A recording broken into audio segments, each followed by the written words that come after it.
Ay nako, parang gusto kong magkaanak ulit. Ayan guys, ang cute ng mga baby dresses ko dito at saka something yung carrier. Ayan o, pag 1 month pa lang siya, 1 month to 3 months, okay to pang carry sa kanya. And then yon from 6 months to 1 year. O, diba? Ayan ang gagandang dress guys, no? Ang sarap siguro maging lola. Sino kaya sa anak ko ang mauunang mag-asawa, no? Nang magka-baby na.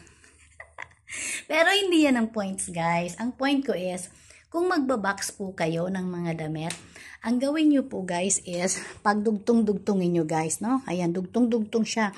Tapos, i-roll nyo siya, guys, ganyan, no? I-roll nyo siya para makatipid kayo sa space ng box, no? Diba, ganyan lang. Isunod mo na to. Diba? Sa ganung paraan, guys, makakatipid kayo sa space ng box. Kasi hindi babalki siya, no? Ayan. I-roll nyo lang siya ng diretso. Ayan. So, ayan na siya, guys. Diba?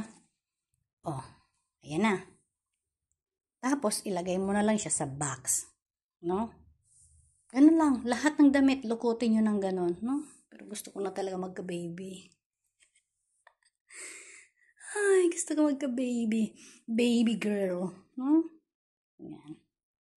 Yan lamang po. Thank you.